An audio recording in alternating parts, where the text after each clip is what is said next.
Hi, this is Anne Free. I'll be doing this screencast on the simulation labs that we did for Module 3 to show the results of doing each lab and what I learned from here. So I'm going to just scroll through and show the different areas. A lot of these were very difficult for me as this is not something I am very comfortable with. Oftentimes I rely significantly on my brother, who is an IT professional, for anything that comes to computers and when things are not running appropriately. And he usually just takes care of it for me because he's my older brother and thus just does things. So as I was going through a lot of these, it was a little bit more difficult. This one actually was a little more comfortable for me because many of it was just very intuitive.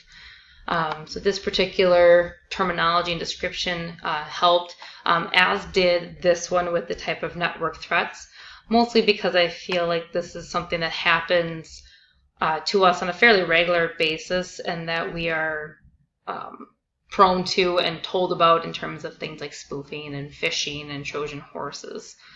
So some of these were a little bit more intuitive for me to take care of, as well as a little bit easier to look up in that aspect. The security one, I'll admit, many of these I did not know about. I had to look up most of them to get a good sense of what was going on. As mentioned, probably this is a little bit more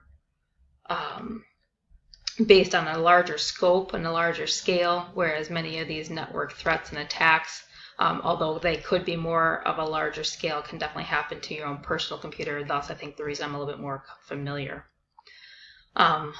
The wiring unfortunately brought me back to some pretty painful days of my electronic engineering courses when I was going through my undergrad. My probably least favorite course was electrical engineering, and some of these brought back some fairly painful memories. The flow sheet one here was a little bit, again, more intuitive and very comfortable to take care of. And this one here with the outputs I actually kind of liked. Because it made me go into my own computer and just type in each command and see what popped up. Then I was able to match it pretty closely to what was on the screens here. It also kind of gave me a little better idea of what the output would look like on my own computer for a little bit more real life kind of application that way. These cables were a nice little art project that I enjoyed pretty well as the crossover one here. Doing the simulations I found was very interesting. I like that it walked us through step by step, as it definitely helped me understand why we were looking at the different things that we were in order to get a better sense of how these computers worked and from a troubleshooting standpoint as well. I definitely like the ones as well that didn't do all the specific step-by-steps. I believe that's coming up when we actually had to kind of figure it out on your own. That was definitely more interesting because it was a little bit more on our own and didn't do the specific step-by-step. I actually had to kind of figure it out. Pinging with the troubleshoot, I believe these were the two that did require a little bit more information. I will admit that many of the extra questions that they asked in these simulations I struggled with, as I didn't have all the great answers. So many times I found those to be very useful, as I was able to just read through what the final answer was, and that helped make sense of the simulation a little bit more as well.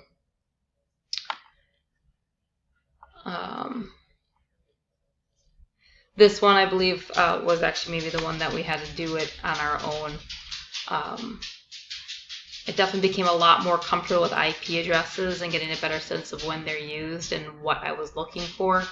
The more times that I did it, the more comfortable I definitely became. So I definitely did enjoy going through these simulations, as I felt it was somewhat helpful. The wireless router one, was very interesting, as this is something, again, that we tend to use on a more day-to-day basis with my own home life. And again, more of the troubleshooting was very useful as well. I will say, as more comfortable as I became with doing these activities, unfortunately, I'm probably still going to rely on my brother for the things I need at home on a quick basis. But I do believe that going through these is very helpful in terms of getting into that final career in the IT world.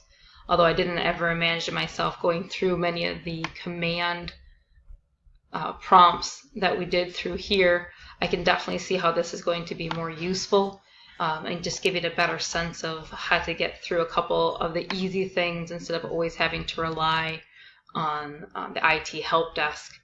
I do think I'll be able to take care of many of these things now on my own, or at least have a much better conversation when I'm calling the IT help desk to give me assistance as I work through problems, either for myself or for whoever we were working with.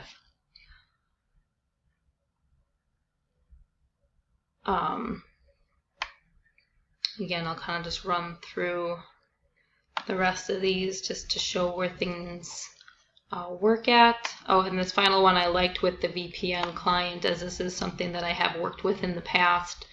So it's just nice to kind of be able to set up a user on my own, as I feel like this is something that we'll definitely use in the healthcare world as it becomes more useful.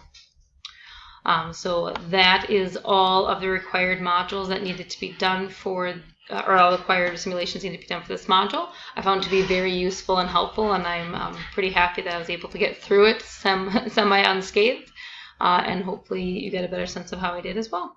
I hope you have a good night.